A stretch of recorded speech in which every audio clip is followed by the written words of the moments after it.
Hello and welcome, I'm King Gaudi from Sax Comprehensive, and in this video we'll discuss how you can practice with a metronome.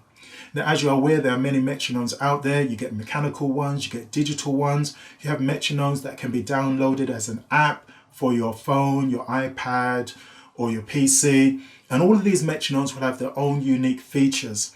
Some of these metronomes will only go up to around about 250 beats per minute, whereas others will go up to 280, 300 beats per minute. I've also heard of apps which will start off slow and will gradually speed up over time. Personally, I use two metronomes. I use the Korg TM60, which is a tuner metronome combo. I have reviewed that before. So if you want to see what the features are for that tuner metronome combo, I will put links to that below. But I also use a free online version. Now, the reason why I use the free version is because my laptop is connected to my TV, and that way I can play the clicks of the metronome through the TV speakers, so I can turn it up, and that way the clicks of the metronome are not drowned out through my saxophone playing. So there are various ways how you can use the metronome in your practice time. So let's get started.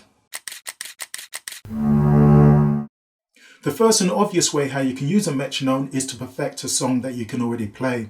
So here you set the metronome to the tempo of the song that you can play, and you play the song along to the clicks of the metronome, ensuring that every note actually falls on the beat or the subdivisions of the beat. So what you're trying to do is to reduce the tendency to speed up or slow down the song, and to ensure that you're actually playing the correct rhythm for that song. The second obvious way how you can use a metronome is for tracking your progress and building your speed. So here you either play a song or a scale, you play it at a slow speed, you ensure that you can actually play the song or the scale well, that each of the notes actually fall on the clicks of the metronome or the subdivisions of the metronome. When you can actually play it well, then you can increase the speed by 5 to 10 beats per minute. Then you play it at the new speed. If you can do it well, then you increase it. When you get to that point where you start making mistakes, then go back to a slower speed, practice until you're perfect at it. Once you're perfect at it, then you can increase the speed again. At the end of the practice session, record the tempo that you stopped at. That way the next day you can start at that same tempo or a little slower, and then progress by increasing the tempo of the metronome. After a month, you can look back on your logs and you can see how you actually progressed. So maybe at the beginning of the month, you can only play the song or the scale at 100 beats per minute. But now at the end of the month, you can actually play it at 250 beats per minute. So it is a way of increasing your speed and tracking your progress. The last few ways how you can use a metronome is to develop this inner sense of timing. So what you could do is to practice with a scale. So you choose a scale, it could be 2 octaves, 1 octave, up and down. You set the metronome to a high speed that you're comfortable with. So maybe set it to 200 beats per minute.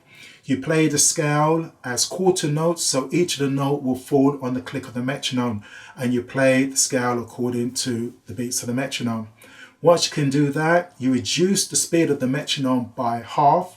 So now the metronome is on 100 beats per minute, but you play the scale at the same speed as you did before. So now the clicks of the metronome will click on every other note. Once you've done that, then you reduce the speed of the metronome again by half. So the metronome is now on 50 beats per minute. Again, you play the scale at the same speed as you did before, but now the metronome will click at the start of every 4 notes.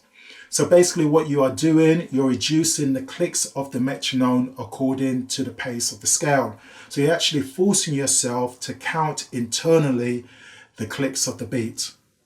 Alternatively, you could do it the other way. You could play the scale at a slow speed as quarter notes, then keep the metronome at the same speed, but speed up the scale. So instead of playing the scale as quarter notes, you then play it as 1/8 notes, and then you play it as 16th notes. So that's another way of doing it.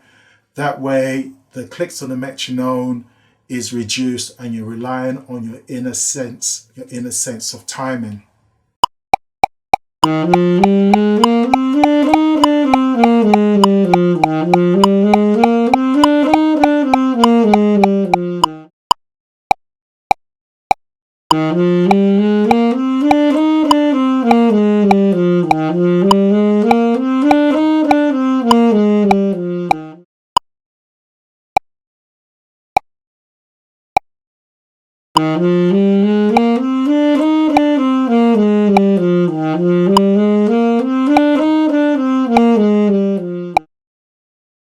The next activity to develop this inner sense of timing is to play the scale as eighth notes, but get the metronome to click only on the upbeats instead of the downbeats.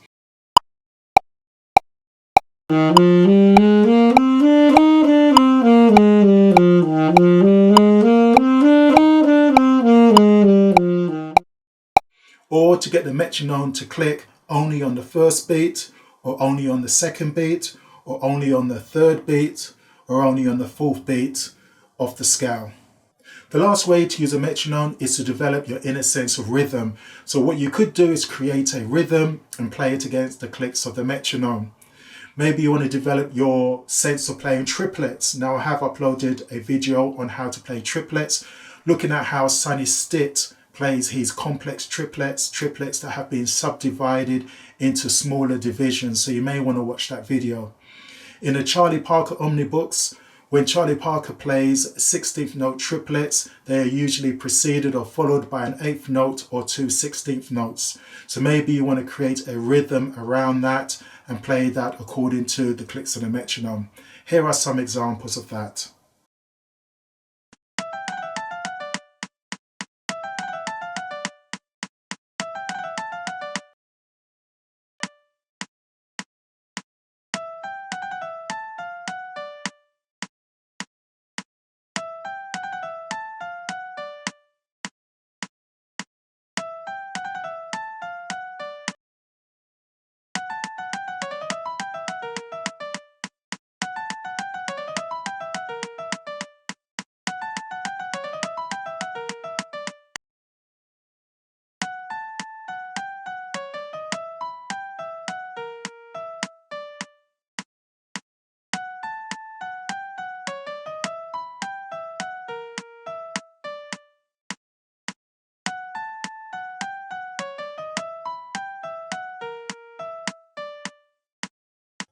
So in conclusion, I've given you some ways how you can use a metronome. You can either use it to perfect a song that you already know. You can use a metronome to track your progress and build your speed.